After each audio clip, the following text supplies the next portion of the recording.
Ladies and gentlemen, welcome back to the Hertie School Anniversary Forum, Europe at a Crossroads. To start our panel, Higher Education and Research in Hard Times, please welcome our moderator and professor at the Hertie School, Mark Hallerberg.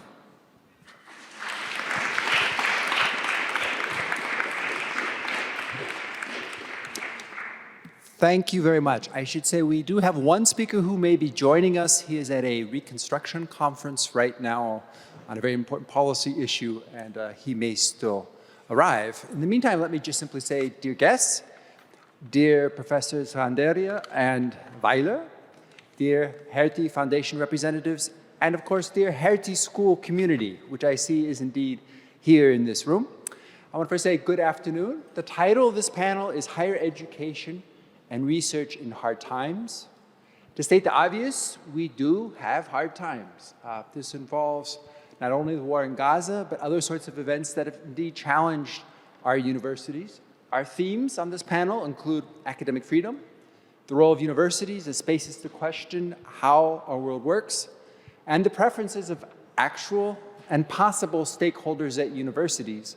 And indeed, I think one thing we've found recently is that there may be more stakeholders we didn't necessarily consider who suddenly become stakeholders as different things happen.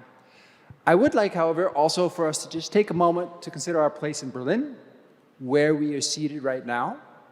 If you go just a block away, you go to Bebelplatz. Bebelplatz is where in 1933 the Nazis burned tens of thousands of books.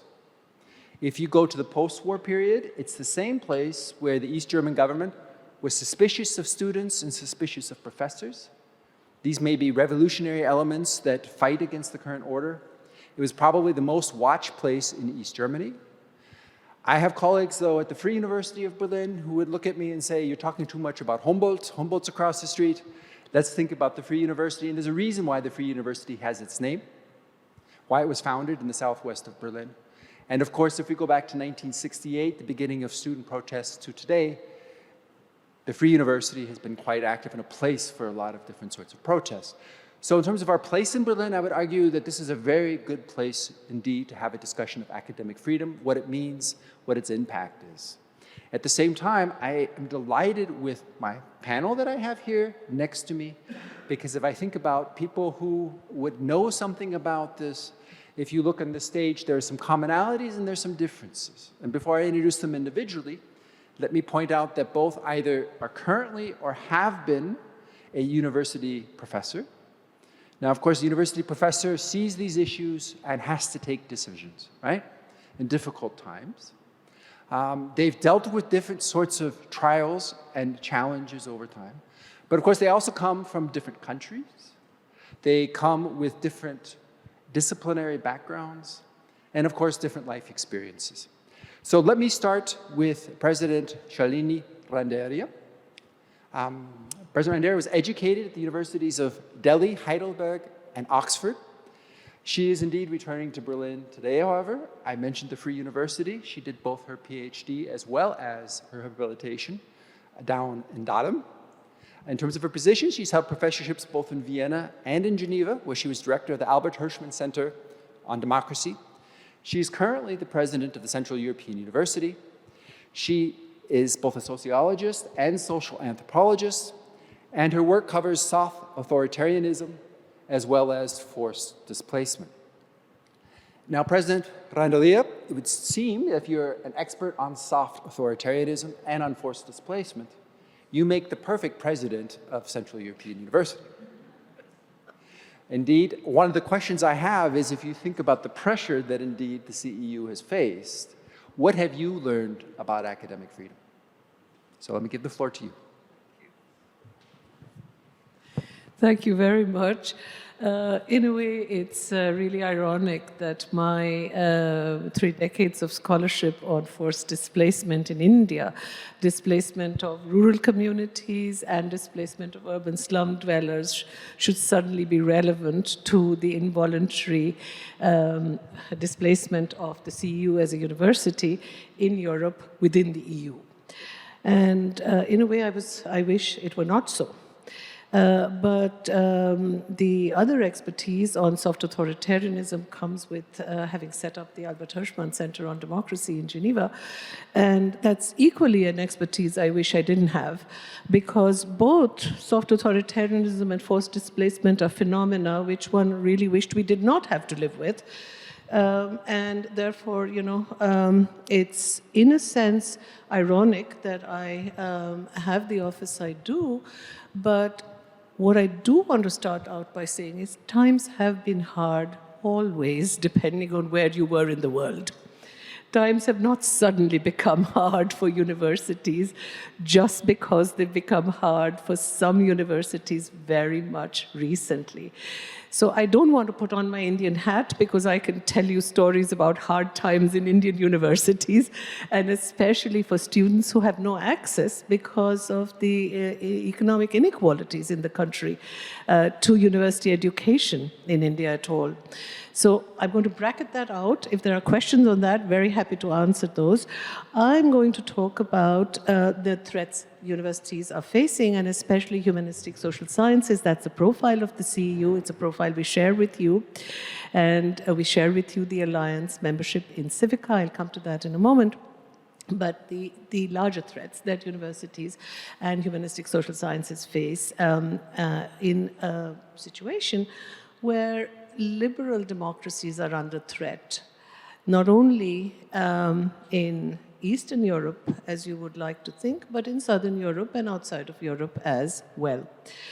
And the one point I would like to make is that there is a very strong interdependence between autonomy, university, institutional autonomy, academic freedom, and liberal democracies.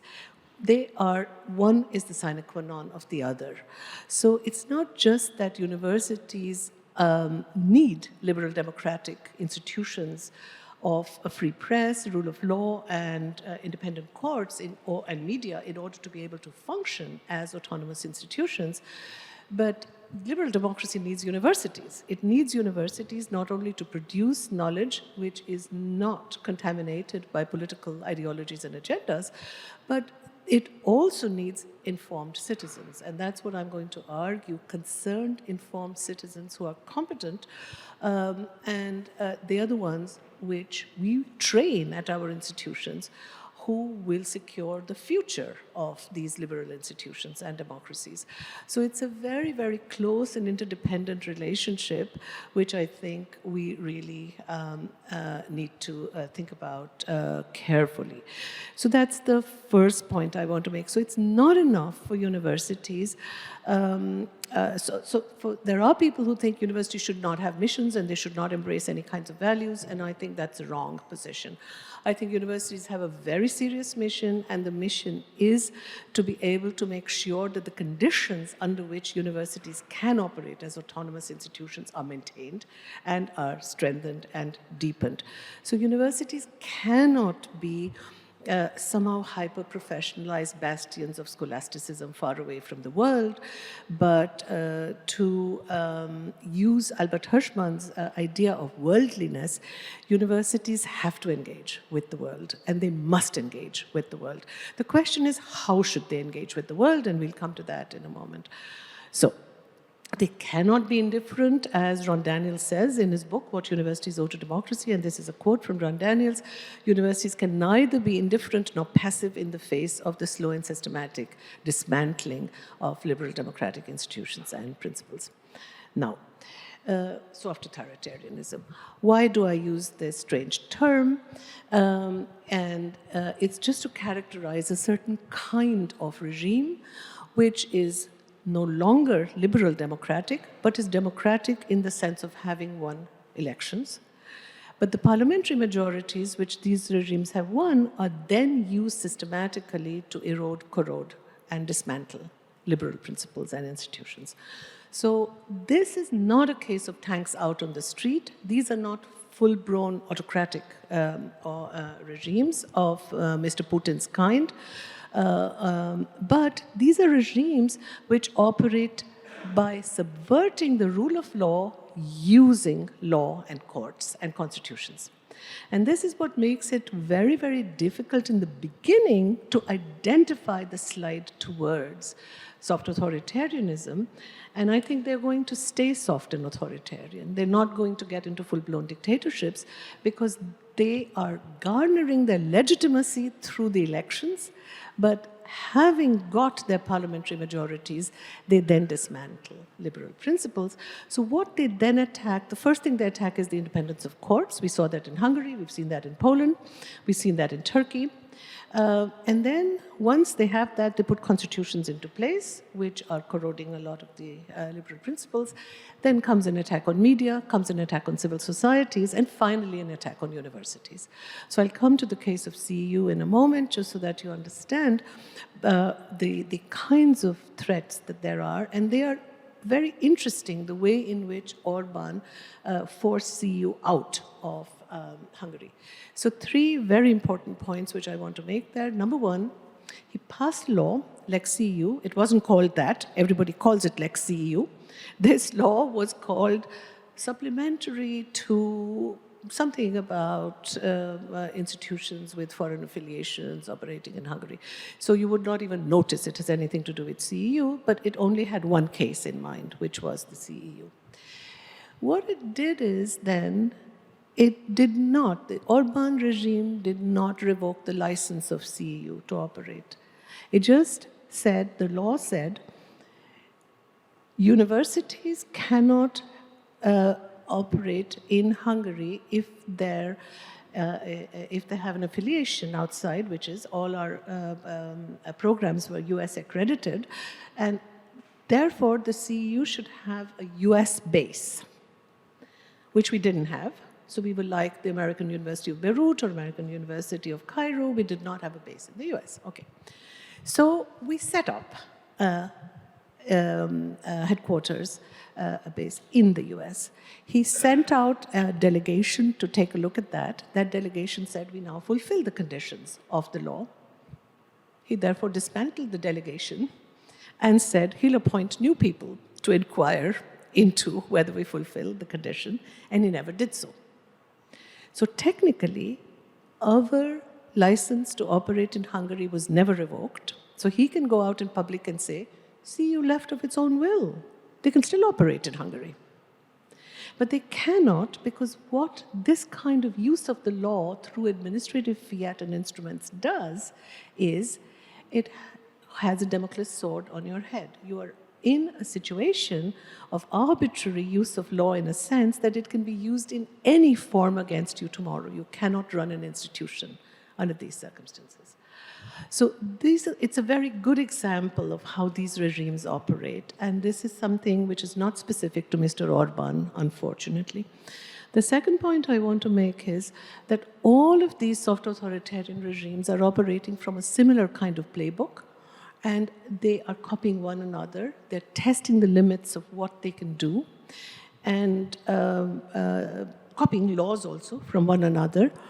And the academic freedom, which in our case is the relevant criteria, is not sufficiently protected by European law. We got a lot of support from Civica and Civica institutions in the Civica Alliance when we were under threat. So that kind of solidarity was extraordinarily important for the morale of the university, for ensuring that we didn't feel completely isolated. This solidarity is absolutely crucial, but it cannot protect us. The problem which you see and how deep the problem is, and that's the third point I want to make on the CEU case, is we then took, of course, a case to the Hungarian Constitutional Court. We, of course, lost our case in the Hungarian Constitutional Court that this particular law was illegal. We took the case then to the European Court of Justice, and we won. We won after 4 years, by which time it would have been impossible to carry on business in Hungary. We had left. But the reasoning of the European Court is interesting. It did not award us the judgment in our favor on grounds of academic freedom. It invoked the WTO. It invoked the trade-related protection of services to say that CEU should have been allowed to carry out business in Hungary. So what you see is a protection of academic freedom via the WTO laws. Now, I've worked a lot on the WTO, so I can explain some of the tricks in this to you and why it was done that way. But it just shows you how weak the direct protection of autonomous university as institution and of academic freedom in Europe is. And I think that's something people have to realize, because we as universities have to come together to make sure that we are better protected as institutions. Two quick points. One, if you've been following the Academic Freedom Index, this is by Katrin Kinzelbach and her colleagues here, you will see that in the 177 countries which they surveyed last year, there's been a substantial, and I quote her, statistically significant decline in academic freedom in 19 cases. These are the ones in which 37% of the world's population lives, but almost all world regions, and this is a quote, show substantial declines in academic freedom. Asia Pacific has been thrown back to the level of academic freedom last registered in the region around 1978. Latin America returns to a situation last recorded in 87. Eastern Central Europe, Central Asia has fallen to a record low since the fall of the Iron Curtain. Populous countries such as Brazil, India, China, Russia exhibit substantially less academic freedom than they did in 2011. So we really are in hard times, and hard times which we need to address in very many different ways. But as I said, the civic space in which to do it has shrunk. The use of law is a very, very ambivalent instrument in this particular case. And I don't know if you followed the latest development in the case of CEU. Mr. Putin's government put us on the list of undesirable organizations in last year. And this is where Civica was extremely, extremely important for us, because you can imagine we have 100 Russian students, all threatened by the fact that they cannot go home with our degrees anymore because they can be accused of having been associated with a criminal organization. And this is where the Civica institutions all offered their support to take in our students should they wish to change universities. Very interestingly, 98 of our 100 students said they would like to stay at CEU. And the other two just graduated. So I'm enormously grateful to that. Want to make one more point using CEU's case. We had a student for 1.5 years in solitary confinement in Egypt. This is where also Civica was extremely supportive of us fighting for the rights of the students. So academic freedom is not just about our institutional freedom, but it also goes towards our students' freedom to do the research which they want. It's not just my freedom as a professor to teach what I want, but my students are enormously under threat in all of these countries, especially if you have students from 120 countries as I do. When they cross borders and they go home, they are not citizens of a second country, so he only had an Egyptian passport. Luckily, thanks to the extraordinarily strong support of the Austrian government, a country of which he was not a citizen, they supported us, the foreign ministry, and then the president of Austria, writing to the president of Egypt. He was freed from prison.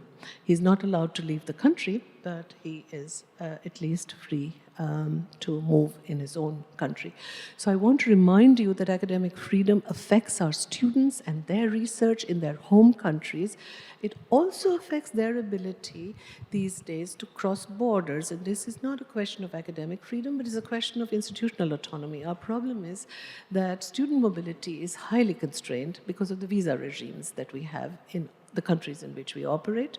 This is as true, I think, of German universities as it of Austrian universities. So I really think we need to think about that as a problem which constrains institutional operation and autonomy of universities as well. Last point, but my third colleague here is missing, but I'll make it in his absence, and that is what have we learned from this? One is to reach out to those who are in even a worse condition than we are. And that is one of the countries which has suffered enormously in the last 2.5 years is Ukraine. So what we did is we reached out to our Ukrainian colleagues, and we have built since 2 years. So Putin attacked Ukraine in February. In April already, we put together the Invisible University for Ukraine. So it has 400 students. And what we have done is, it's a bilateral university, so all courses are designed together with Ukrainian colleagues. We're teaching them virtually, completely free of charge, of course, with access to all material which are needed for courses to be taken by students. Some of them are in exile in Europe. Most of them, however, are at home in Ukraine, in different parts of the country under extremely difficult conditions. And what we have managed to do is the women, 30 women out of those students, we are able to get them out twice a year to Budapest, to our campus, to teach them in person. So what we're trying to do is to keep alive university education in the most difficult of circumstances by extending solidarity. And I think that's one of our major lessons, that what enables us to function is support from one another.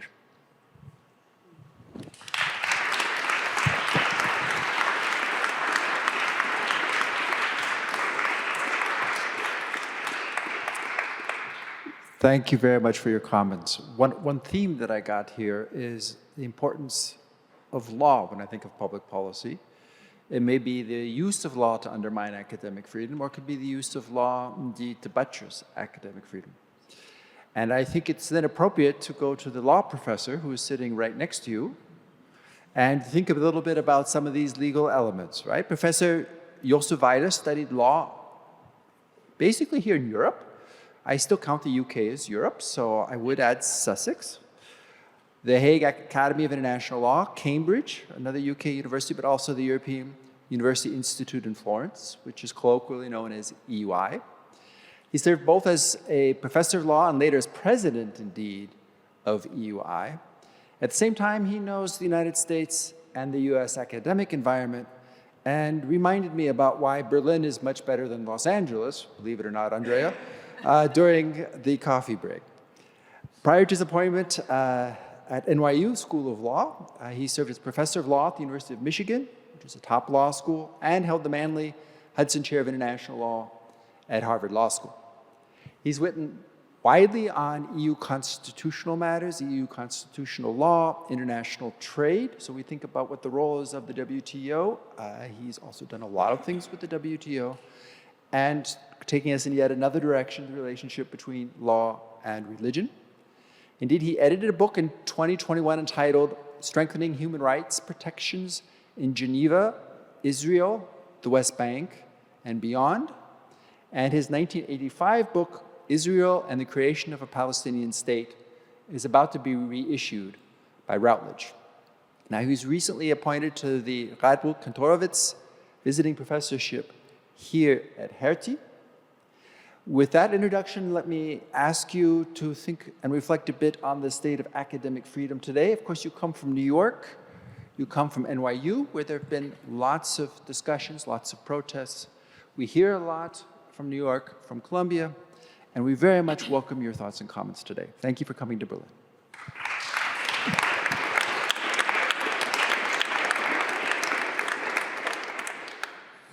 Yes, I am a law professor, but I'm always reminded when I told my father that I was going to study law, he said the world would be a better place if you became a plumber. He didn't like lawyers. Before I get to New York, a few preliminary comments, and I'm mindful of the 10-minute guillotine. So we live in a polarized society. Once politics used to be a kind of gentle debate between center-left and center-right, that's gone. If Marine Le Pen scores twice as much as Macron, if AfD scores twice as much as the SPD, if Wilders, it's a very different politics with much more polarized positions.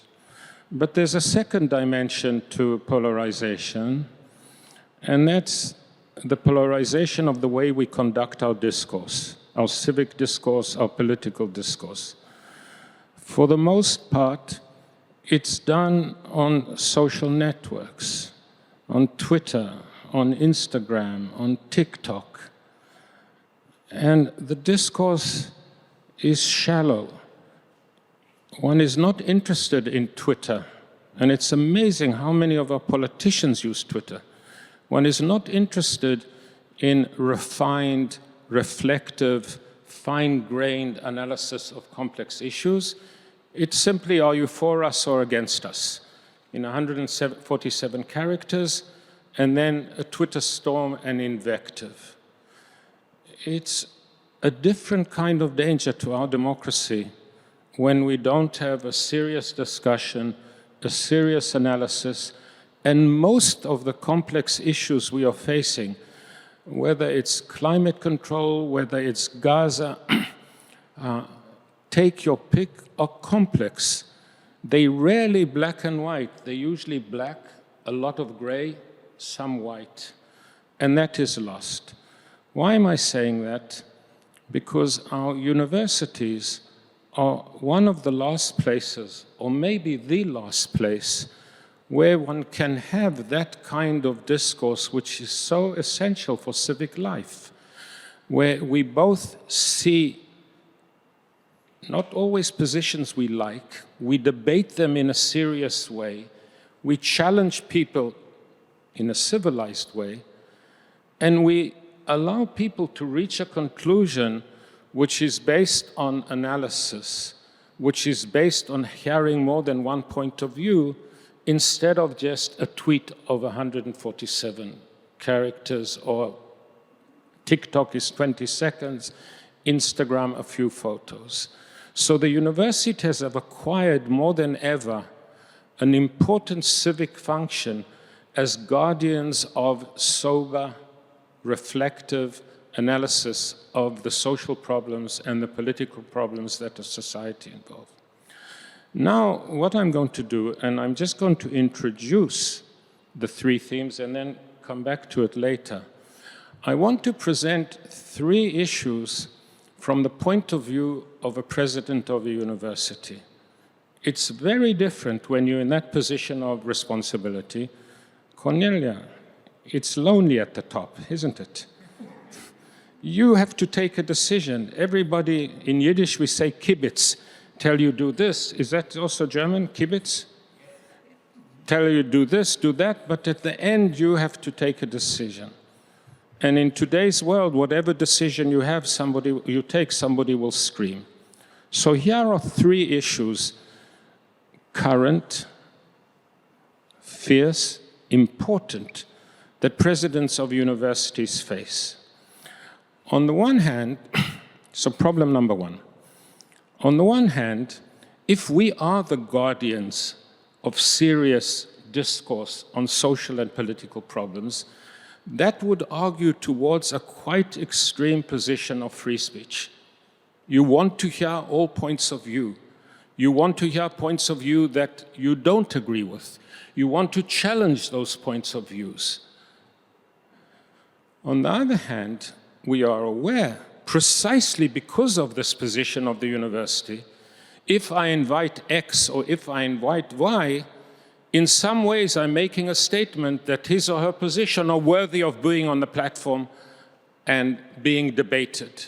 Right there, there's a cost. Because some people, we would say, they should never be invited, they should never be on the platform.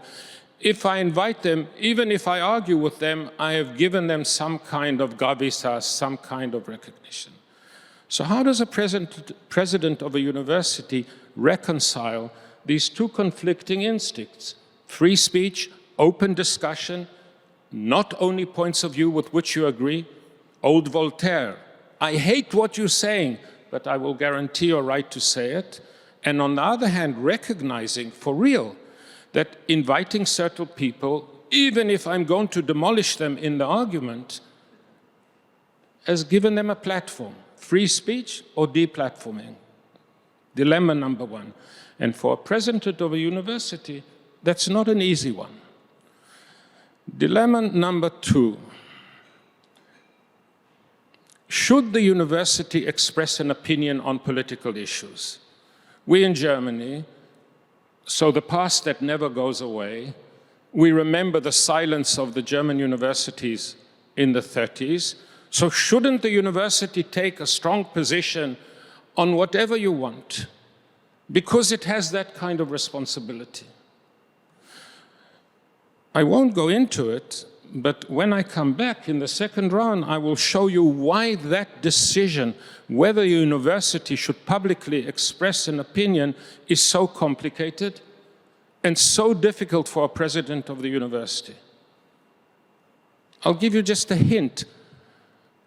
Who decides what is the position of the university? The president, the senate, all the professors, the students, the staff. How do I even decide who is the position? It's complex. It's not an easy one. But we see the dilemma. If I remain silent as a university, as an institution,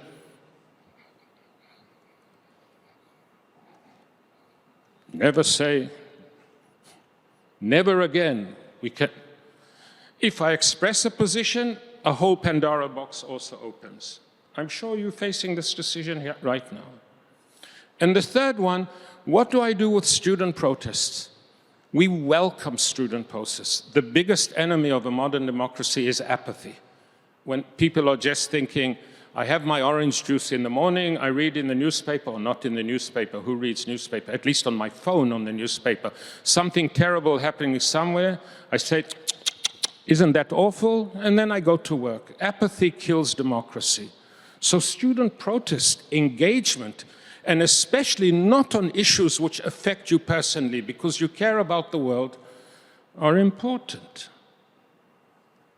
So, what is the role, what is the position, what is an attitude from a perspective of a president of student protests which invade the university, which are not on Piazza Savona or Washington Square, etc., but actually enter the university? How do I, as a president, reconcile that? So those are the 3 issues that presidents are facing. And the background is this new responsibility that universities have in a society which is politically polarized and where discourse has been so degraded by, as a proxy, Twitter logic. Thank you.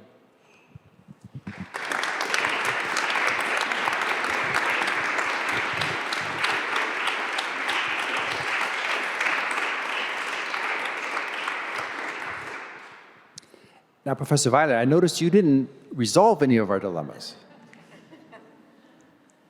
So you want me to continue? Oh, no, I I do, but we're going to do this interactively. So, and I like very much your dilemmas, and we will get to them, but I'm going to start a bit more broadly, and we're going to get more specific. And listen, then, by the way, we all believe in the rule of law, don't we? Except when professors are on a podium and told they have 15 minutes and speak 25 minutes. touche. But we also want to have time to have comments from you. I also want to be very clear. I think I would like this to be very much involving the community that's here now. I have a few, though, questions to follow up. One has to do with this discussion of the role of universities and democracies. Professor Randeria, you mentioned this, and if I picked this up correctly, I heard 2. I heard one that was more of a, as a social scientist, I would say there was a correlation between healthy democracy and healthy universities. But I heard something that was more causal there, where you talked about, I wouldn't even say a role, but a responsibility to educate people, to be good citizens, to provide that democracy in the first place. One thing that you didn't address that Professor Weiler talked about, though, is a possible role or responsibility for universities in terms of public discourse. Do you see a role for universities in terms of public discourse? And of course, Professor Weiler, I'll come back to you because this was, in some sense, one of your dilemmas. But let me start first with you in terms of, again, the broader role of universities and democracies, and to what extent do they enter into some of these debates? So I think this is a real dilemma. I came to face to face with it not only for the first time in the aftermath of the horrific attacks by Hamas in October, but the first time I was faced with it was with the Russian invasion of Ukraine. Should the university take a stand on this? I decided for 10 days not to take a stand because, and I'll explain why immediately, I took the view that universities should not comment on world affairs. It should educate, as I said, citizens who engage with the world. But this is not the same as the institution itself taking a public position. My argument on this was threefold, and I lost that argument within the university. My argument was, number one, that it is the business of the university to teach students how to think. It's not the business of the university to teach students what to think. My second argument in the wake of the Russian invasion was to say that the institution should not take a position because it's my job as a leader of an institution to allow a variety of positions within the university. And if the university positions itself, it marginalizes other positions and other expressions and other views within the university. And my third argument was, on public affairs in a polarized society, we do not have a consensus necessarily within the university. So whom does the university speak for? Whom do I speak for? I can speak for myself, but I no longer am free to speak for myself when I head an institution. Whether I distance myself and say, I'm speaking as a private person, whatever I say will be taken as a view of the university. So for the 10 days, I held out and said, I will not take a position on this. I made two public statements. One was that the university supports all its students affected by the Russian invasion, by which I meant we support both our Russian and our Ukrainian students. We open a very urgent psychological counseling for them and financial support for those on both sides who do not have the means to receive funds from home anymore. And this was as true of the Russian students as of the Ukrainian. And you can imagine the shitstorm against me on this. I was being even-handed to the aggressor as the victims, etc., etc. I will now say in retrospect, I think I made a mistake. After 10 days, I caved in. You think you made a mistake? I think I made a mistake. Ukraine? Yes, I made a statement, and I think my statement was correct. I will stand by my statement, but in retrospect, I think my earlier position, which was a position of not institutional neutrality as the Chicago principles formulated. My position was, I called it principled restraint by the university in not taking a public position. And I think this would have been the correct position. Could I have some footnotes to this? Yeah, many. I'll just conclude with one sentence. So I gave in. There was enormous pressure within the university. The only thing which made it easier to give in and make a statement and condemn the invasion was the fact that there was absolute consensus within the university on this. Even my Russian students were on the same side.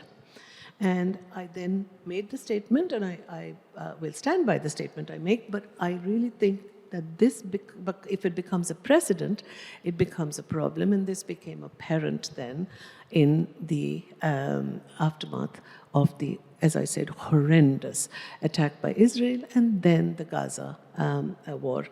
I was under enormous pressure from both sides to make a statement, and I said, I come back to the position I had originally taken. I deviated from it, and I think the university should exercise principled restraint. You have the word. So, unfortunately, I agree with Shalini. It would be better if we had a fierce debate. I take. Still debate other things. Let's wait and see. I just want to add a few footnotes to this position which says the university should not take a position. So one I mentioned before, as a president of a university, I don't think my personal view can be a statement of the position of the university. If I listen to my professors, very opinionated, I don't think the opinion of the professor. They don't exhaust the university. There's the students, the staff. How do I decide what is this? So that's one little consideration. The second little footnote, if I make a statement of Ukraine, then somebody says to me, why aren't you making a statement on Gaza? So I make a statement on Gaza, why aren't you making a statement on climate control? I make a statement on the university, not personally. Why aren't you making a statement on the genocide in China? You can see, where do I stop? Where does the university stop? Do we really expect the university to have a statement on every? So that's a second consideration. And a third little footnote, and I was very moved by what you said. Also, the university is a pluralist community. So, for example, in the United States, I know you want me to talk about the United States. It's practically impossible for somebody in the elite universities, who are all center-left for the most part, to take a controversial position on transgender, for example. Even though there's a strong feminist position which opposes transgender, I'm not taking a position. So we have students who feel intimidated to open their mouth in a current climate. And then if the university, as a university, makes a statement, I even further alienate, and I want a robust conversation among our students. I want students who disagree, even strongly disagree, not to feel intimidated, fearful, shy to express their view. So all these are just three little footnotes to a position. Here is one thing I would add from my personal experience. On certain occasions, I'm not even today sure that was the right thing to do, I would issue a statement which would start writing in my personal capacity. As a citizen of the society, I want to make my view known on this. My view should not be imputed to the European University Institute, etc. Even today, I'm not sure, but that is how on some issues, where as a citizen, not as a president of the university, I didn't want later people to say, why were you silent? So I tried to insulate myself and insist, but some people said it doesn't work. Everybody knows you as the president of the university, you try to do that. So I'm not sure in retrospect if that was a good strategy, but I just put it on the table for discussion. Well, the two of you agreeing puts me in a difficult position. So let me at least push you a little bit for the sake of argument and for the sake of being in the academy. One principle that's usually agreed to as well is in terms of what do you do if you mentioned, Professor Randeria, that you had students that were directly involved in some way, right? So in your case, you mentioned even the Russian students basically sided with the vast majority, maybe is the way to put it. But on some of our campuses today, of course, things are much more divided in practice. And there are people who come from the regions that, it may be Ukraine, it can be Gaza, it can be other places that are indeed where they have relatives, it can be Israel, people who were killed, right? And in terms of responding, this obligation to respond to things that affect your community, where do you see the line that is crossed? You mentioned setting up something for those students, but at what stage do universities become activists? Or is it so black and white we don't have to worry about this? No, I think you do have to worry about it. The question is, what do you do about it? So, of course, every war affects my community in some way, right? If you have students from 120 countries, the Azerbaijan-Armenia conflict, I had students on both sides. I have students from Myanmar who are affected daily by that junta, imprisoning people and bombing civilians, right? I have students from Afghanistan who are affected by the fact that their own sisters cannot go to school, even. I have Iranian students whose family members are in jail. I mean, my university is affected by everything which happens in the world, literally, because it has students from 120 countries. And this is where I would agree with you entirely, Professor Weiler. This makes it impossible because from morning to evening, I would only be crafting statements on some current event or the other. So, yes, what do you do then if you have students who are affected by it? So if they are affected by the earthquake, as in Turkey, if they're affected by the invasion a Russian invasion of Ukraine, the students then, of course, start collecting goods, medicines, money, clothes, and the university provides them a space in which to do it. Now, in the Russian case, the Ukrainian case, our problem was we collected a lot of things. The problem was my students said, everyone is delivering these to Poland. We don't up till the border. We would like our what we have collected in donations, not money, goods, to go inside Ukraine. And the question was how to do this. Until I had an idea one evening, and I said, I'm going to go and talk to the Orthodox Church. They have ways to get goods into Russia, which I wouldn't have. And why don't I go talk to them and ask if they would transport, because I don't know how to do it.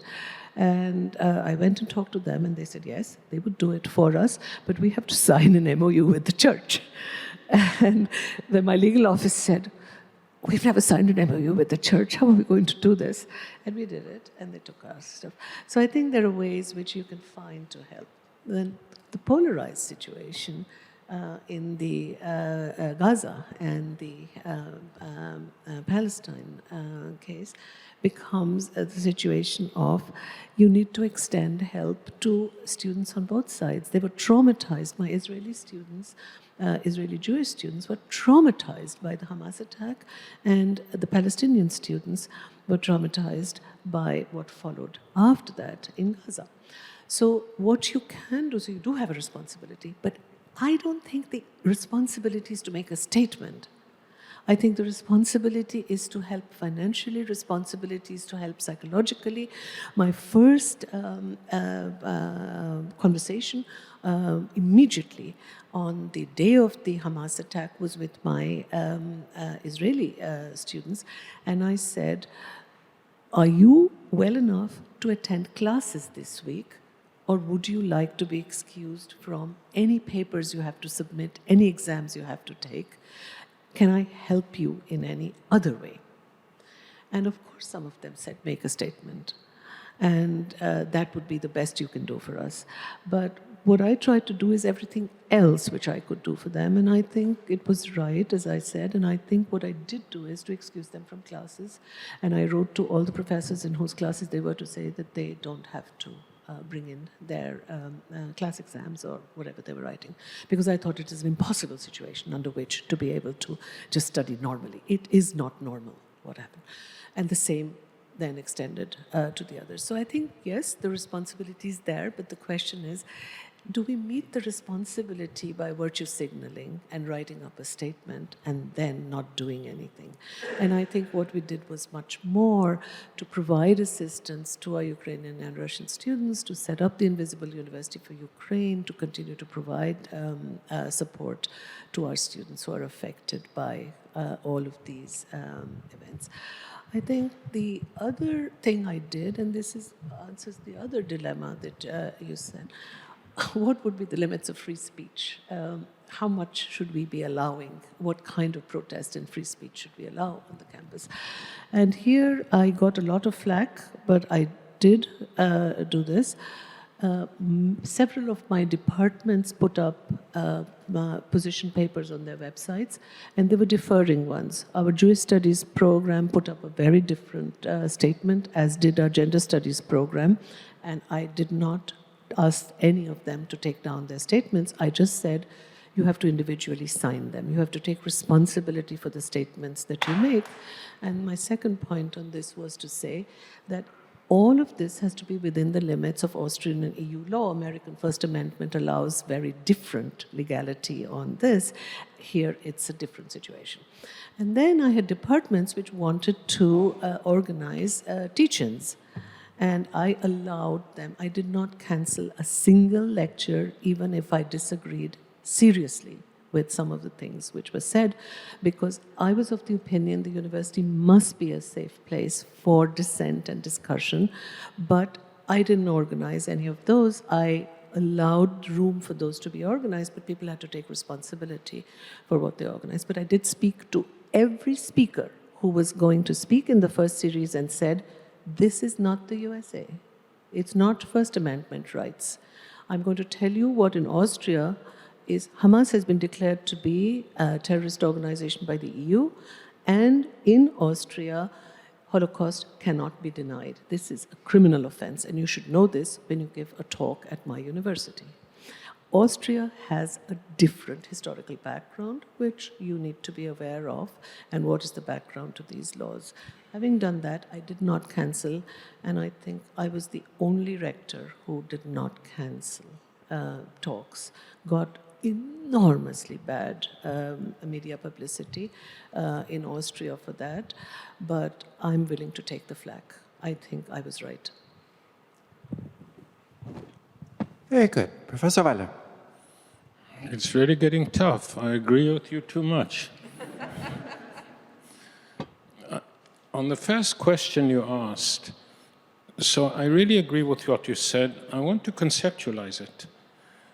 We owe a duty of care to our students. We owe a duty of care to our staff. Even if it goes against my instincts, we owe a duty of care to our professors.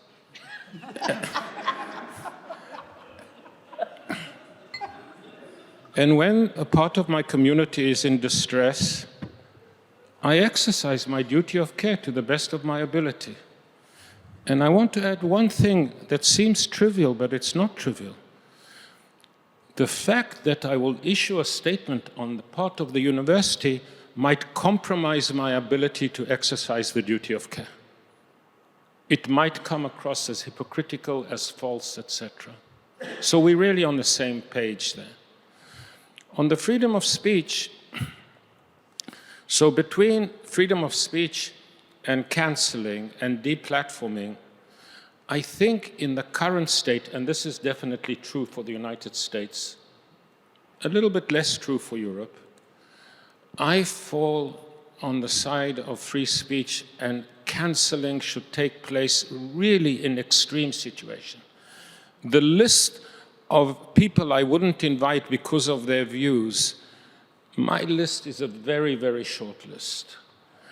And I say this, in different periods it might be different, but the pervasive effect of cancelling into a university environment I find pernicious to our educational mission.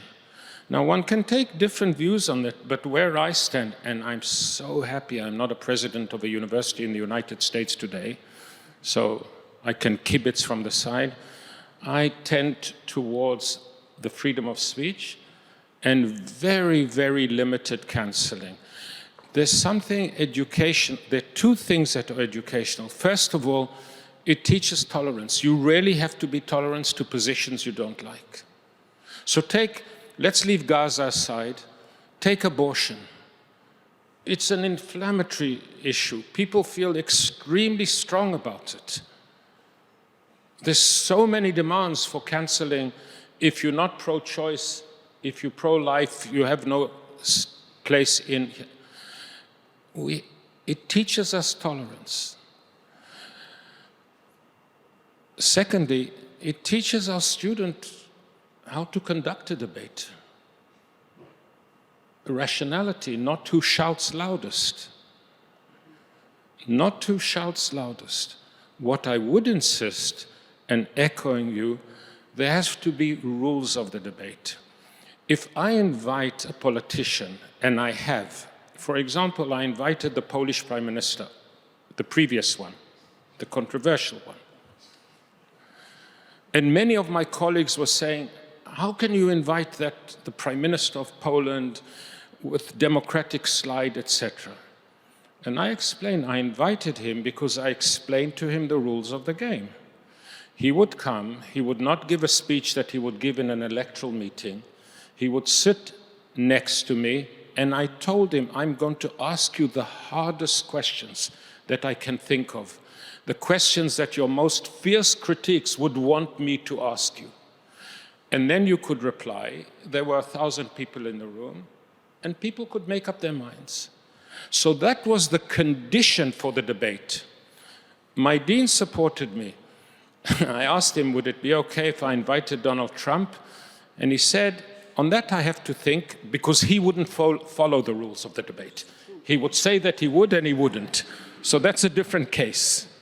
So just a few footnotes, because again, once again, I really agree with the sensibility and sensitivity that you gave in your answers to the moderator. We still haven't touched student protests. Oh, I think we did touch student protests to some extent, but I do see some, I'm going to get there in just a second. I think when we talked about teach-ins and other sorts of things, maybe not directly to students, but we did talk a bit about what was on campus, and I would simply, I'm going to follow the rules too. I said that I was going to make sure that we had time to bring in, indeed, the community here, and it is now past 3 o'clock. So I want to be sure also to stick to the rules on time. Again, thinking about staying to rules. And I've now got several different hands, and I very much look forward. I've got 6 or 7 different hands. What I'm going to do is I'm going to call on you at two at a time to make sure I can be as inclusive as possible.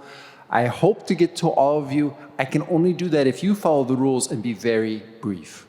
So let me go to the woman right here. Yes, you. Nope, you're it. Stand up, please. If you could maybe introduce yourself, just say your name, where you're from, and ask your question. Hello, my name is Helen Spangler. I'm a current student at Hertie. And I wonder, while I find your positions very understandable and reasonable, how do you deal with political or financial pressure following your decisions? Excellent. Political and financial pressure. In fact, one of the themes could be donors and things like that. But there was one more. Was it also in the front row? Yes, you. If you don't want to, then I go to the back. Yes, please, you. Right there, right on the aisle. You're also polite. It's just stand up, introduce yourself, and ask a question. Thank you. Hi, I'm Kim Schröder. I'm also currently a student at Hertie School in International Security, and I would just like to ask you, do you think universities have a responsibility to combat hate speech in an academic context? Thank you. Thank you. Hate speech. So the second one was specifically on hate speech. I know I have more, but I'll do it in the second round. The role of hate speech and also thinking about donors and financial interests in the university. And I think I had Professor Randeria go first last time, so Professor Weiler, why don't you go first? Financial pressure is particularly a problem in the United States because both public and private university depend so much on private donations. NYU is not one of the richest universities. But if I just take my faculty, the law school at NYU, it raises from donations, mostly from its alumni, $1.2 million a week, not a year. So yeah, we could have a really sumptuous meal, couldn't we? It's not so problematic when you get widespread donation.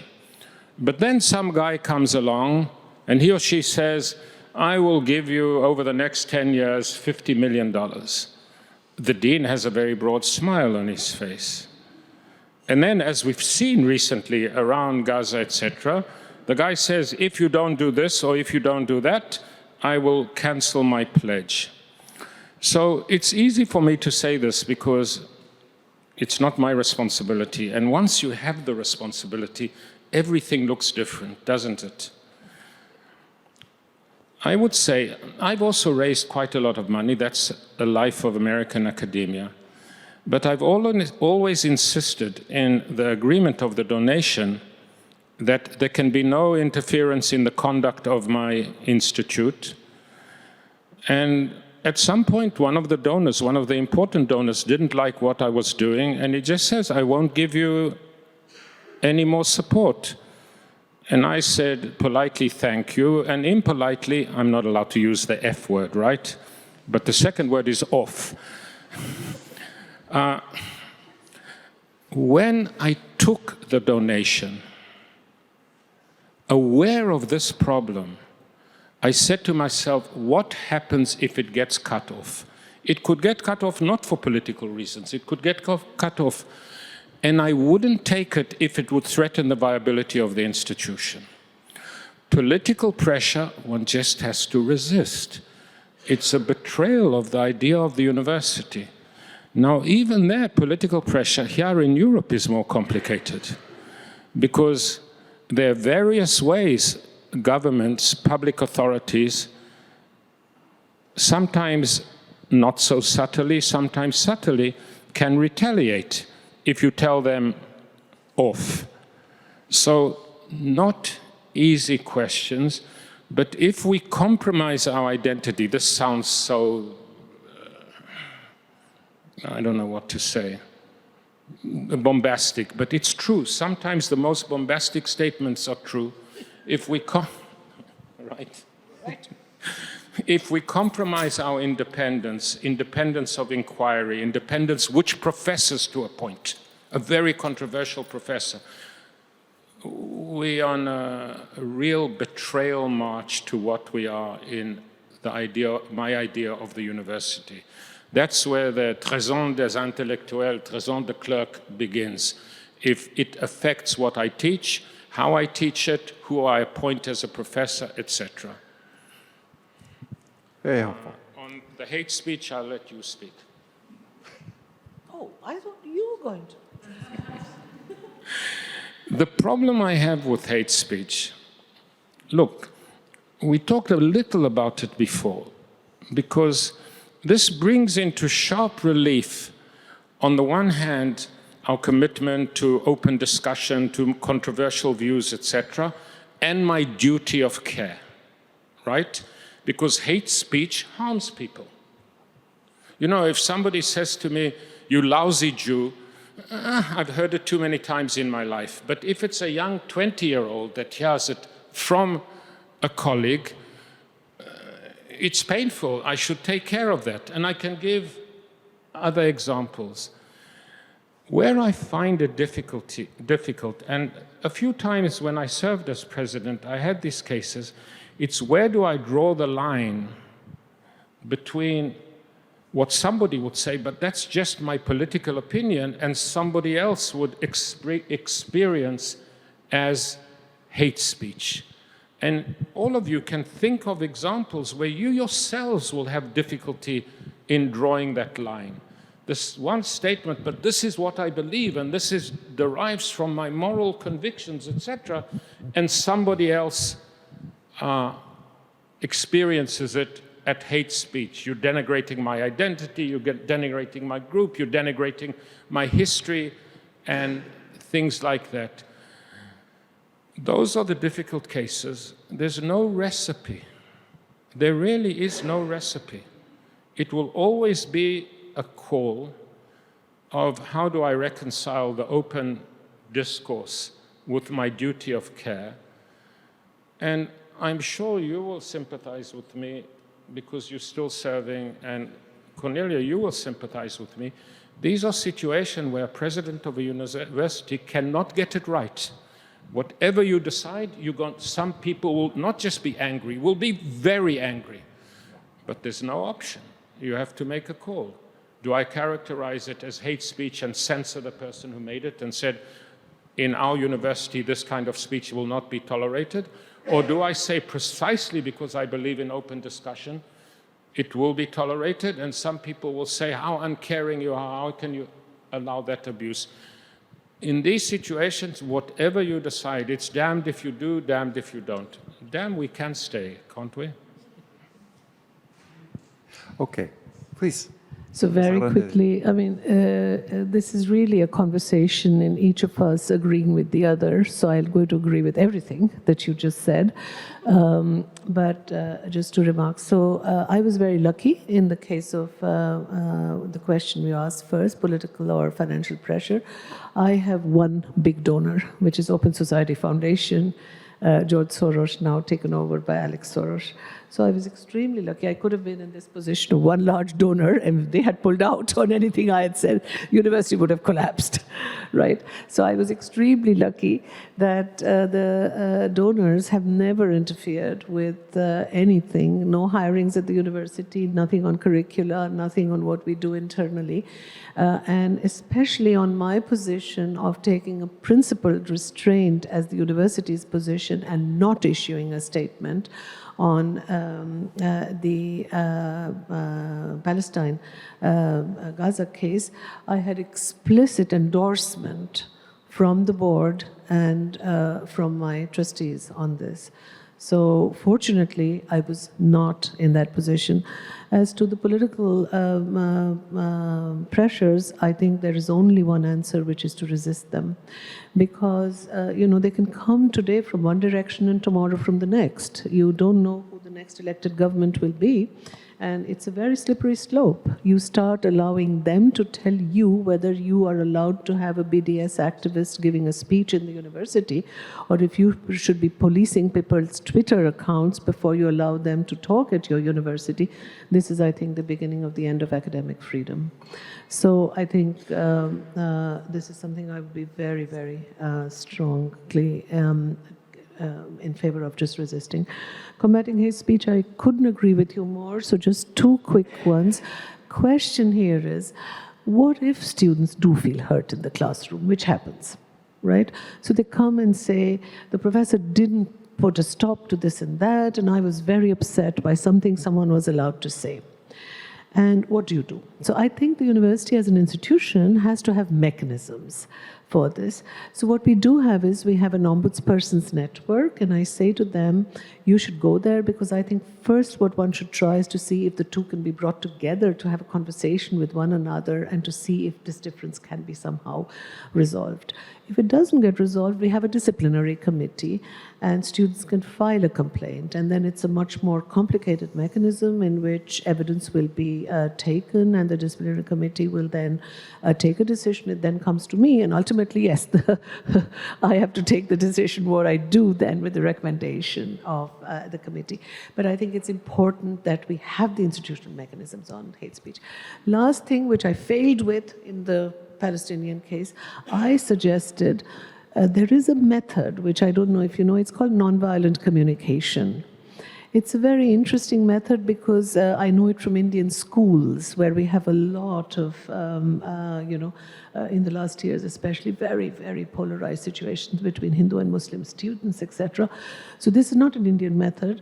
It's come to India from Europe, and I have friends who practice it. They teach it in schools. And it's a very interesting method. I don't want to go into it here. I suggested that our student office suggests to the students who are upset about this that we offer them training and coaching using these people in Vienna who would come to the university, and there were no takers. Very good. I had two over here, and then I'm going to move over here, and then if I have time, I'll come over here. But right back there. Hi, thank you everyone for the speeches. I'm Atakan, I'm from Hertie, and I'm from Turkey. So I wanted to take a little bit more of a different perspective and question some of the statements that you have made. First of all, regarding the principled restraint, what if the principle that restraint is at once applied inconsistently? How and if a university can come back from that and re-establish its restraint position, especially after these principled restraints are disapplied in certain pre-perceived perceptions, such as like preferring certain countries or preferring students from certain places. And secondly, if I were to put a divergence from like in the Turkish case, for example, I would say the LGBTQ rights are much more uniformly rejected from the society, from the wider society. Yet, for example, on the Israel-Gaza issue, these universities are much more happy to encourage protests and join in them. Yet to an extent, the opposite is true in most Western countries. So in this sense, you have, I will come to the question very quickly. You have both mentioned citizens and local responsibilities. What if there's a local consensus on an issue, but there's a global lack of consensus? Shouldn't the university have a responsibility to push back against the local consensus of its citizens and its students? Thank you. Okay, good. I have one more. Right next, yeah. Thank you for the interesting conversations. I'm Vesna from Hertie. I'm Dutch. And what we currently saw, there's a new Dutch government that's being formed, and they're really defunding education, they're defunding research, and I'm wondering how you think that the rise of populism in Europe, what is that going to do to this situation? Are universities more and more going to rely on private donors, and then you're going to get these situations where maybe they're more susceptible to the whims of individuals? I'm just interested in your perspective on this. Thank you.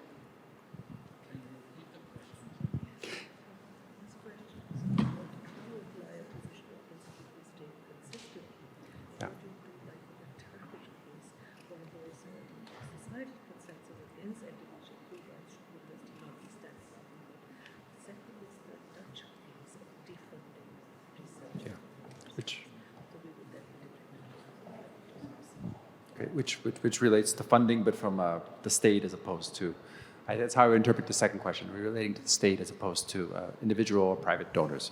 So, Professor Randeria, may I start with you?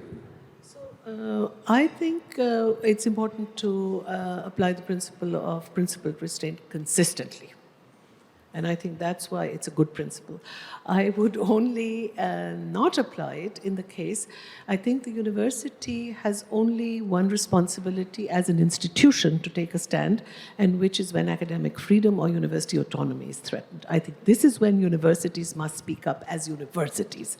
This is not about a political issue. This is about the fundamental core principle of my business as a university. And this is where I, as an institution, must speak up. Otherwise, I would be consistent. Now, your question is a very, very tricky one, the one on if there's a local consensus, which societal consensus against LGBTQ rights or against reproductive rights in many societies, against abortion in some societies, what does the university do? I think the university still exercises principled restraint as a university, but which doesn't mean that the gender studies department or other departments cannot teach on this.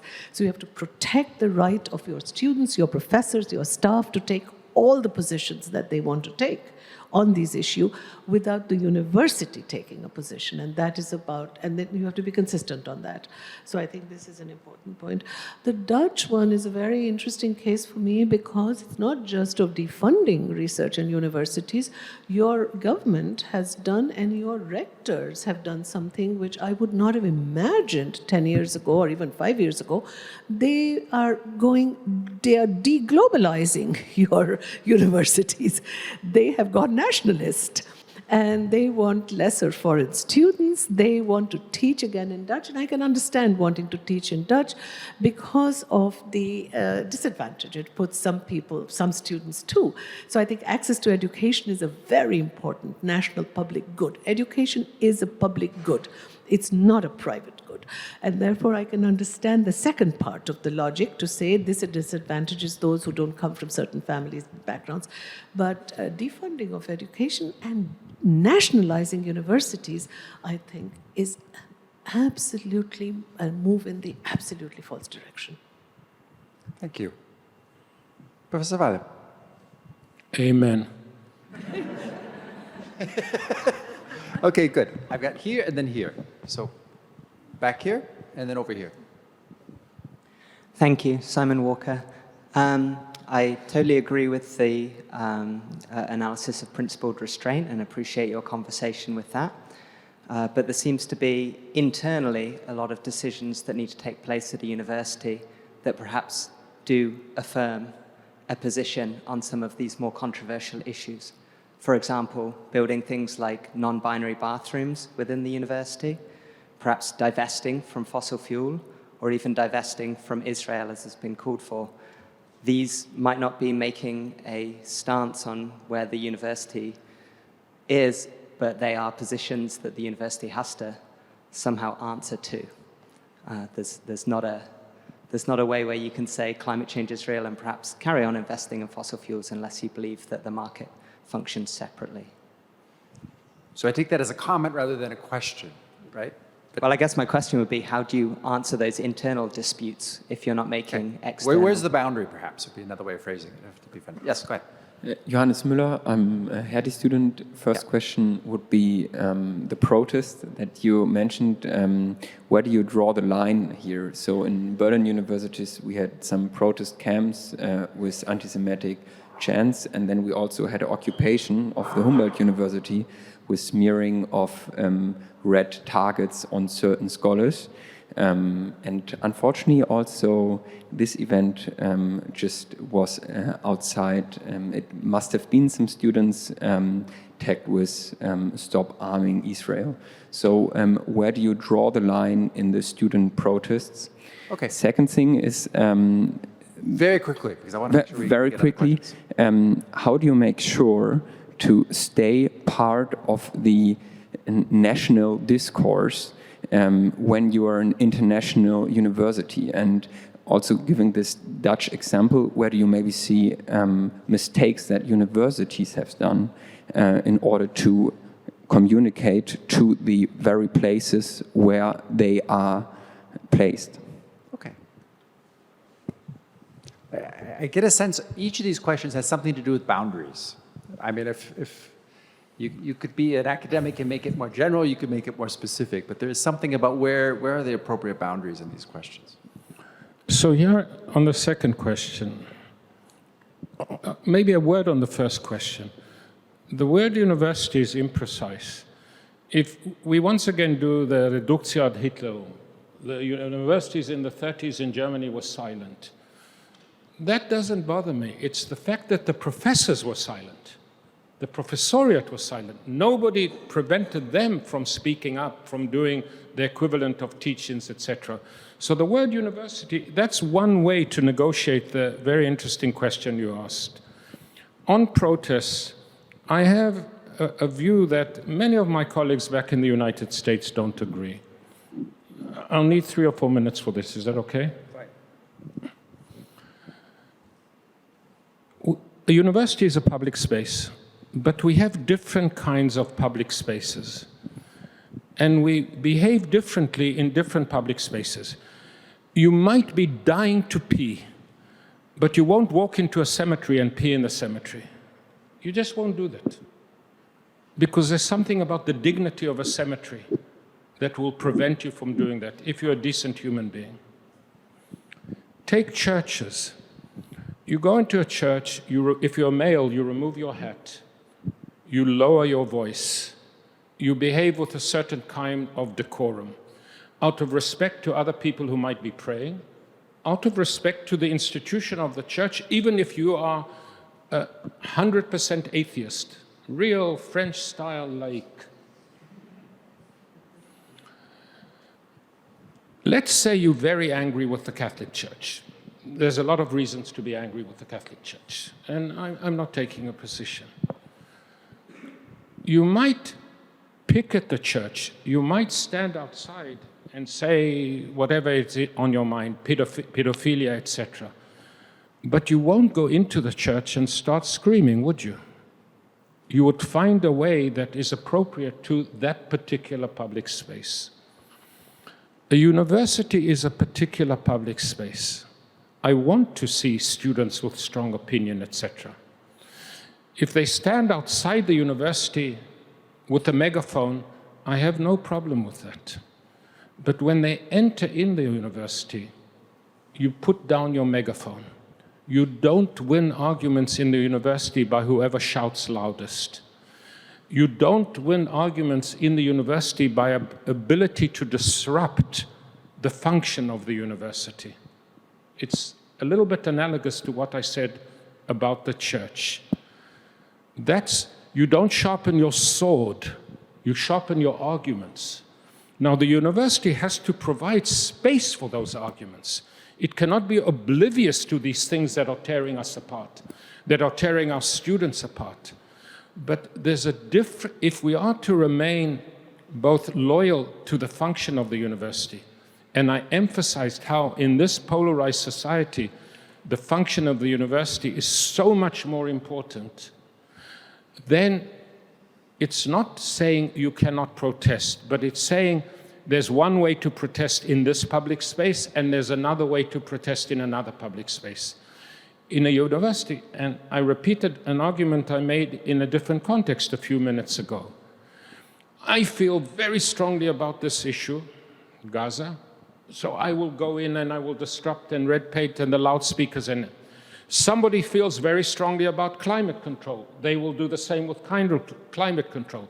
Somebody else feels very strongly about transgender, about abortion.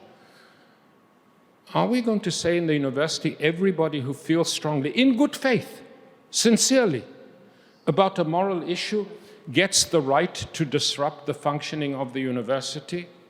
You don't have to be Immanuel Kant to understand that that argument does not work. It cannot be generalized as a rule.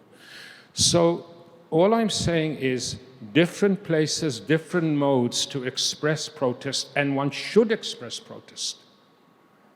But the university, it's not just out of politeness, it goes to the function of the university. You leave your megaphone out.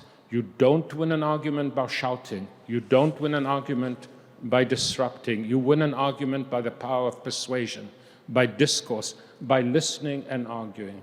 So that's my unpopular view about student protest in the context of the university.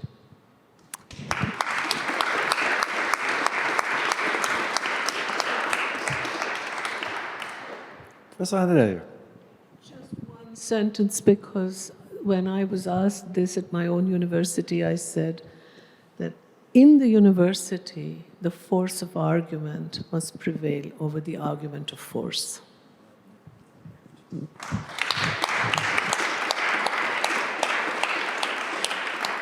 Okay.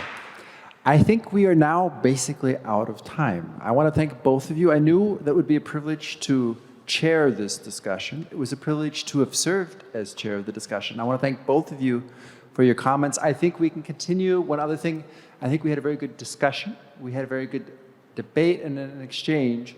And although the two of you agreed more than I expected, I think you said many provocative things that I sensed in the room. Maybe there was some disquiet, but as you mentioned in terms of the role of a university, maybe that was the point. So we'd have the term for that time of discussion. I would also like actually to thank President Voll. I think she was very instrumental in putting together this panel. I think ideally she would have been sitting here instead of me in terms of the discussion. We had a lot of discussions about getting this set up, but I'm very happy that you helped put this together, and I want to thank both of you for coming.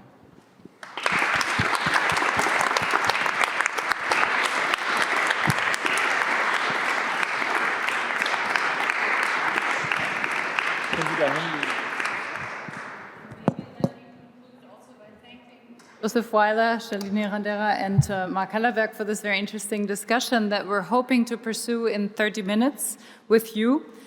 We are firmly committed to having arguments play out on any topic, and this is why we have added an element to our anniversary forum, and that is a student voice panel that will start after a 30-minute break, where we have invited all students to sign up and speak on whatever issue they feel has not been discussed enough. We have 8 students who signed up, and I invite you to come back here in 30 minutes for another final round of discussion before we enter into the very concluding event, which is the conferment of the Henrik Enderlein Prize. So thank you for getting us into this mood, and have a good coffee.